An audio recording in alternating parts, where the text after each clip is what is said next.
How's it going, eCom Dudes family? Welcome back. My name is Dan Dasilva, and it's official. I'm back with a bunch of new content coming right to your, well, perhaps YouTube inbox. So the first thing that I'm going to be opening up with is research. Right now, a lot of people are doing research the long way, and I'm going to show you one of the ways you can do research to find products that are going to do very and exceptionally well for you as well. So if you've ever struggled with research and you're in dropshipping, perhaps maybe you are, involved with Shopify, or you have a WooCommerce store, or heck, maybe you're even, selling on eBay, whatever it is. I'm going to show you how to do research, product research, to find what you should be selling that has demand and decent profit margins for you to tap into. So without any further ado, go ahead, shoot me a like on this video. I did this teaching one of my close business partners as well, Tanner J. Fox, who is involved deeply in the Amazon sector of e-commerce. And again, he teaches me about Amazon, I teach him about dropshipping, and more so the whole Shopify dropshipping side of things. So you're gonna learn as I teach him and I go through it with him. He asks questions that you may have as well, and it's going to be very intuitive for you to keep a close eye and watch till the end to learn exactly how to do research. So without any further ado, here's the video, and I'll see you soon. What's going on, guys? So today I'm here with Dan Dasilva. Most of you know him for his Shopify stuff. We're kind of business partners. So over the course of the next couple of days or week, we're going to be doing a 3-part series on Shopify. Dan's going to be teaching me everything from creating a store to what niche to choose, how to run ads, different things along those lines. And we want to share with you guys because I'm more of a beginner when it comes to Shopify. I don't really know much. I know it's drop shipping and ads are important, but that's all I really know. So I'm going to pass it over to Dan, and he's going to go and teach us a little something. Yeah, cool. Thanks, Tanner. And really quickly, since I am posting this on my channel as well, for those of you that don't know Tanner, Tanner is a fantastic, amazing Amazon seller as well, and overall entrepreneur. So again, just a great person. Depending where you're watching this, you can check me out, you can check him out, wherever you are. But I really want to open up, and you're going to see me occasionally looking at my notes. I have a lot of notes on what I want to cover over the next 3 video series. So I want to make sure I have everything and it's all sequentially laid out. So if you see me looking over, it's not because I'm ignoring you. It's only because of the fact that I need to look over to all these notes that I have. So the first thing is first, is I really want to go ahead and open up and let you know why you should even listen to me, because there's a lot of people that go out there right now and say, hey, we know what we're doing on Shopify, listen to us. And all they can show you is like a $10,000 a month. So first thing is first, I'm going to show you stores I own. Second, I'm also going to go ahead and show, and let me just tell you that these stores are profitable and these stores are currently running. They're not shut down. They're going to be around for a very long time. One's drop shipping, one isn't drop shipping. So again, I'm going to show you both. I'm also going to go ahead and show you results of students of mine. So let me just quickly go ahead and share my screen, my entire screen. Can I ask you a question real quick? Yeah, go for it. So how long have you been doing this? Because a lot of people will be saying, oh, Shopify has been around for a while. It's kind of oversaturated. But I'm sure with how long you've been in, you've had to go through different changes of how to do things. Yes. So I've been at this for around 3 years or so. Now, arguably, I've been taking action for the last 3 years. Essentially, I've been around since I've been like 14, 15 years old. I was actually taking my mom's credit card and buying a lot of stuff online, trying to learn, and that got me into a lot of trouble. But I've essentially been implementing for the last 3 years and making a lot of money for the last 3 years.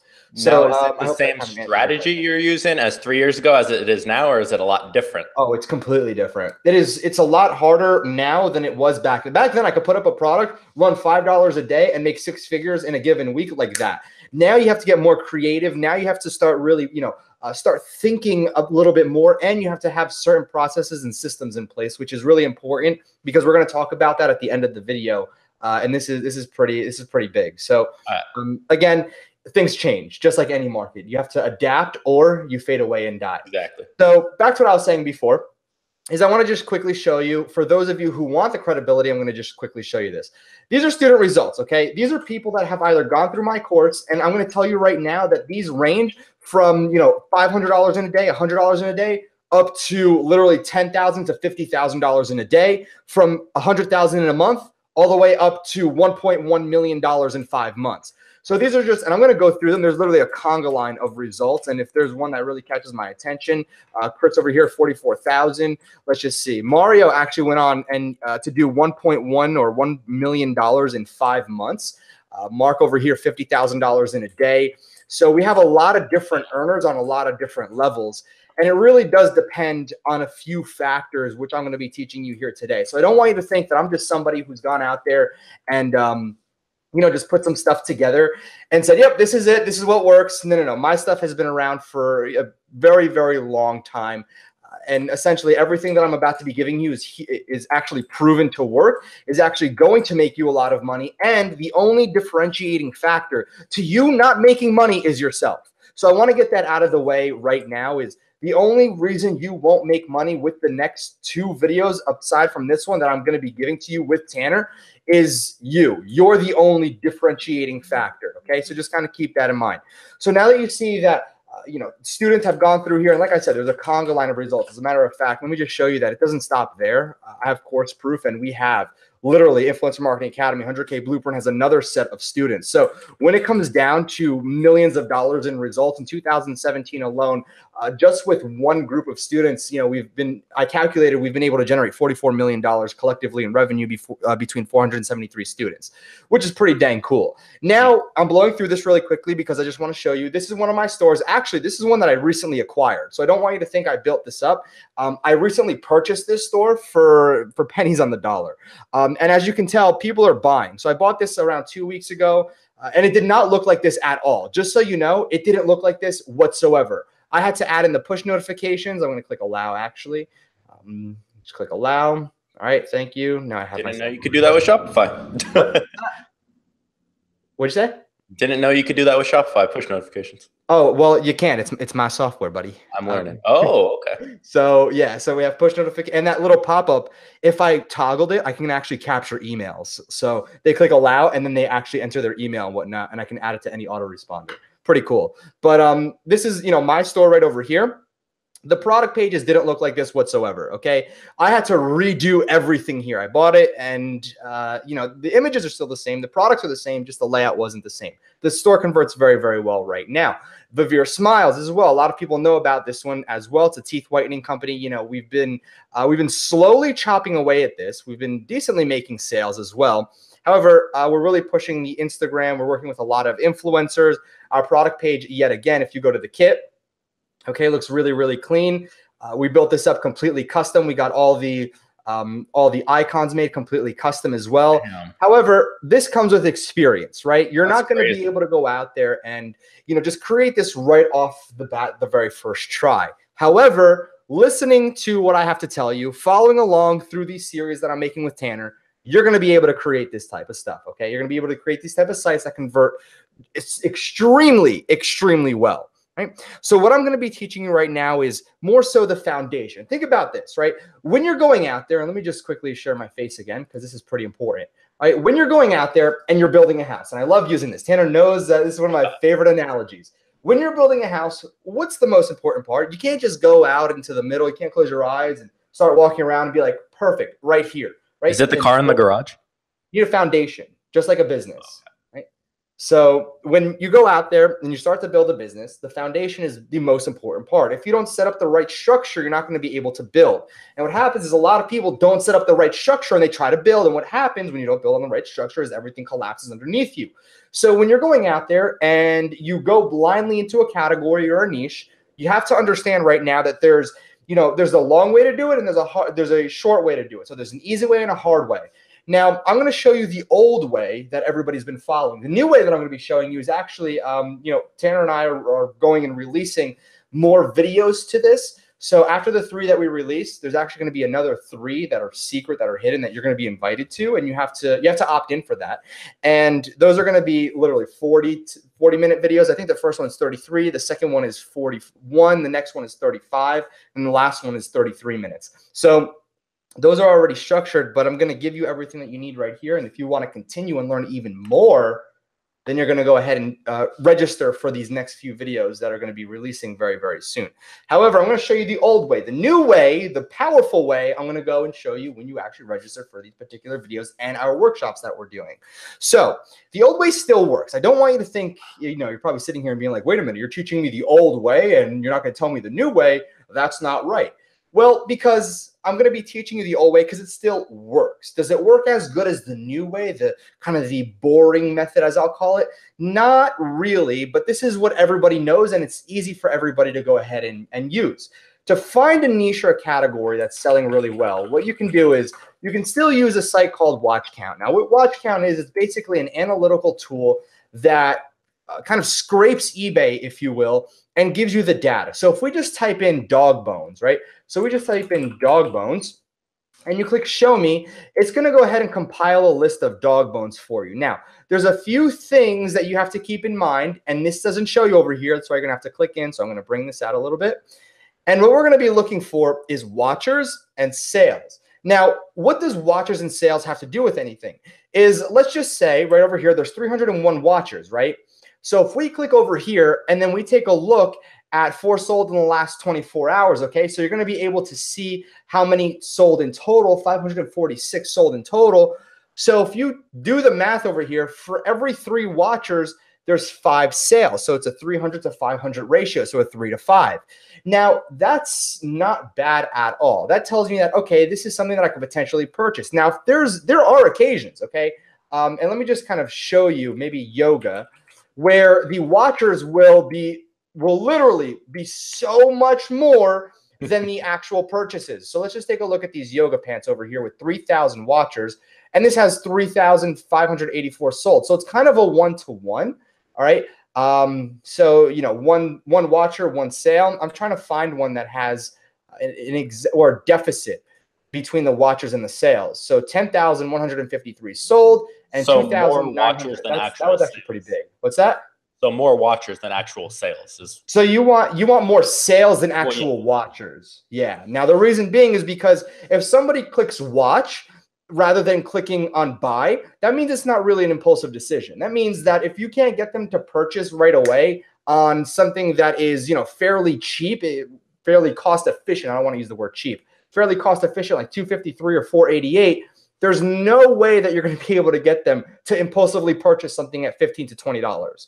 So if you can't get them to purchase at, you know, at $4, $5, $6, and the watchers versus sales will tell you that, then it's not really a healthy niche to go after. However, I already know, you already know, 90% of the people already know that yoga is a great niche to go after because of instances like this with 2,911 watchers and 10,153 sales. However, it just so happens that this is more so of a special situation because of the price, right? Yeah. So again, you don't really want to look at, and a lot of these, just so you know, are coming from China.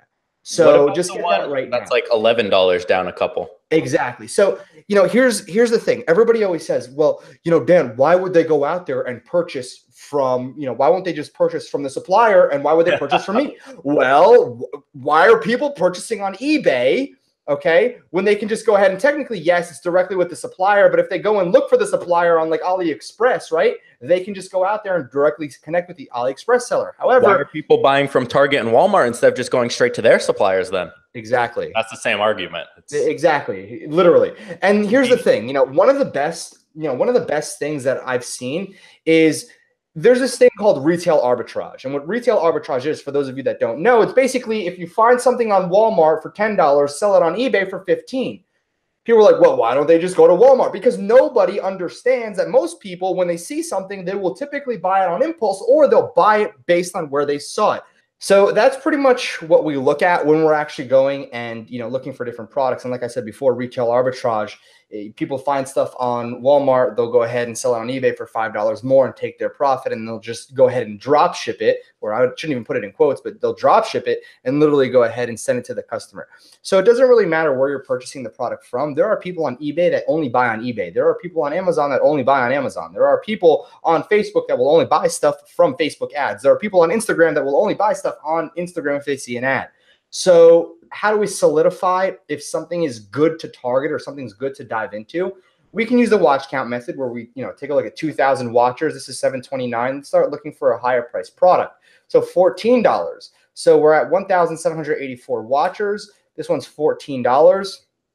All right, so let's take a look right over here. And this one has 3,701 sold. So again, this is yet again another good product that you can tap into and sell. $14 is, you know, a higher price point. I have another question. Go for it.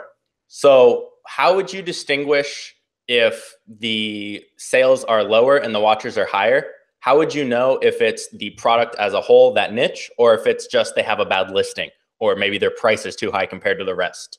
So what I'm going to look at is if I find one, for example, like where's that Adidas one right over here? If I find the Adidas right here, and then I'll take a look at the type of product that it is. So again, it can be like short leggings. I don't really know specifically in here, but I'll take a look at the product and then I'll actually type in like black leggings into watch count.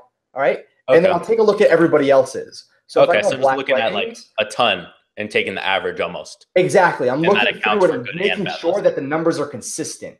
So black leggings over here. But here's the thing.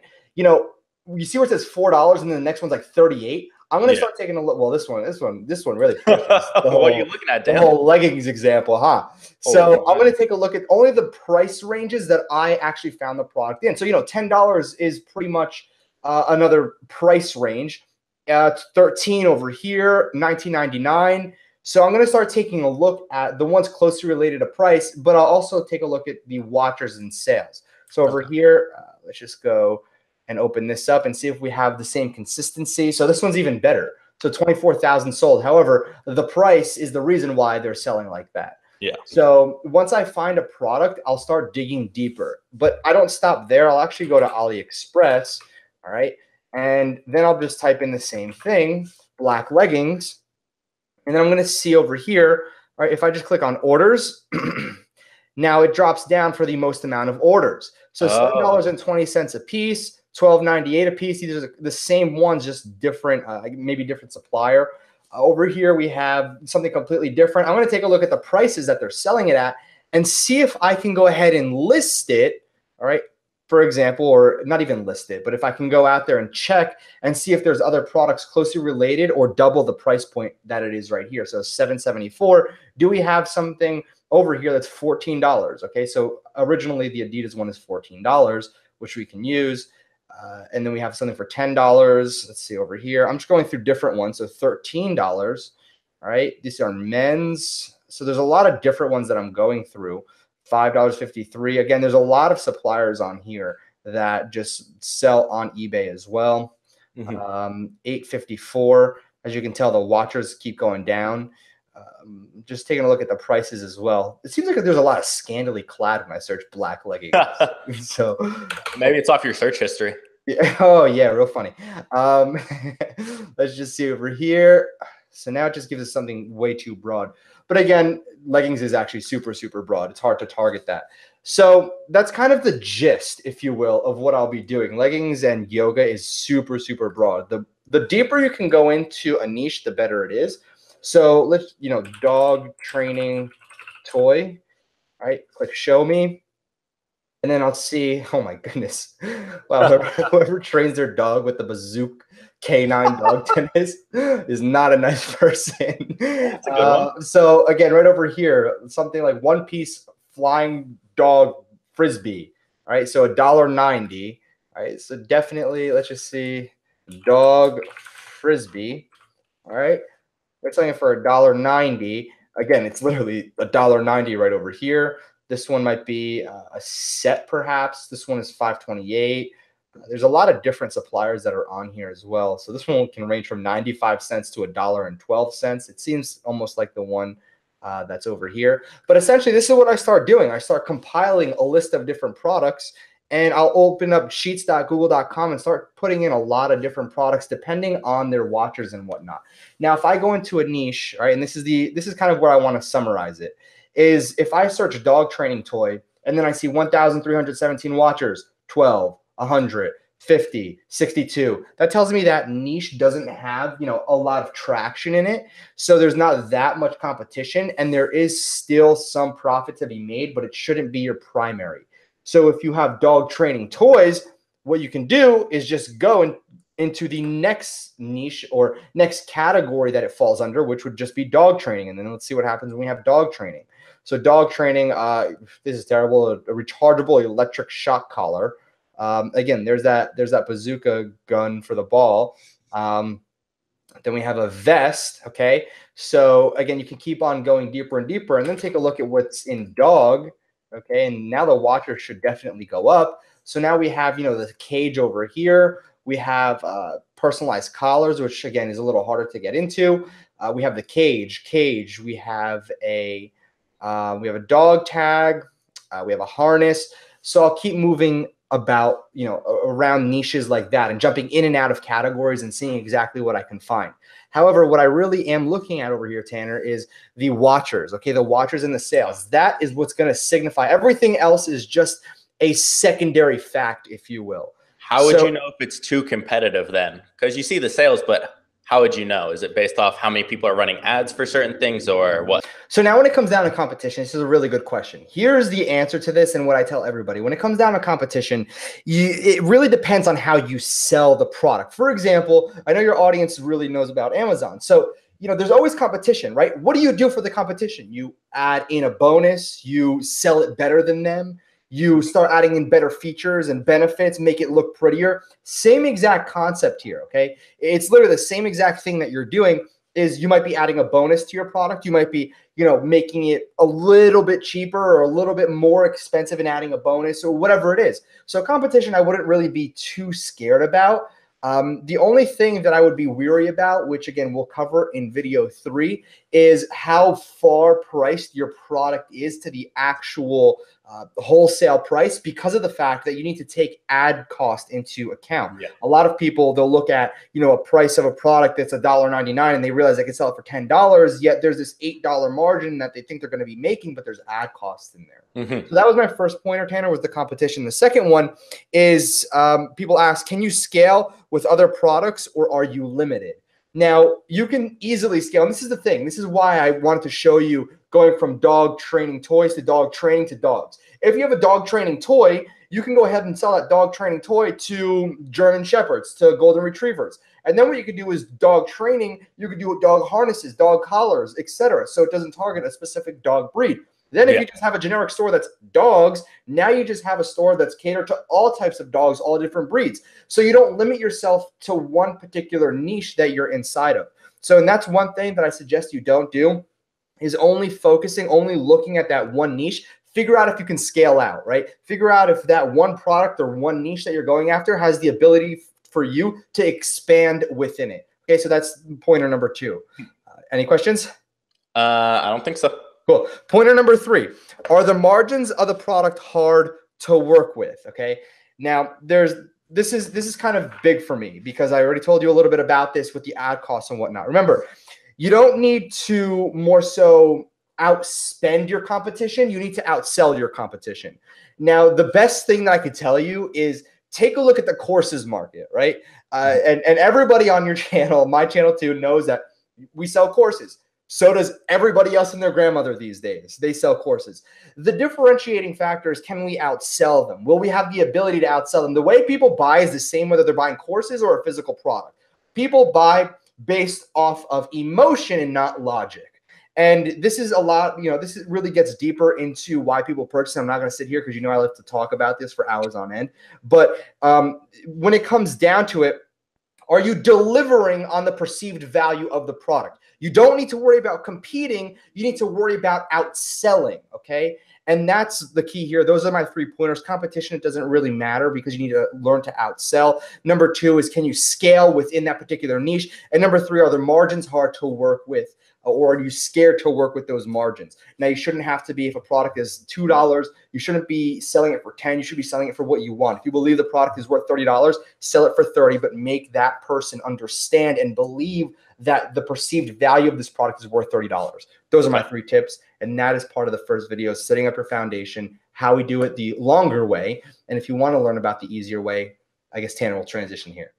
Yeah, so we're going to dive more on video number 2, and I'm actually going to be creating my own store. Like I said, I'm right where you guys are. Don't really know anything about Shopify, maybe very basics, but I want to start up an entrepreneur kind of general store and see what Dan thinks about that. So in the next video, in next 2 or 3, we're going to be going over that and doing that specifically, setting up mine, and you guys can watch step by step. So I'll see you guys in that video. See you guys.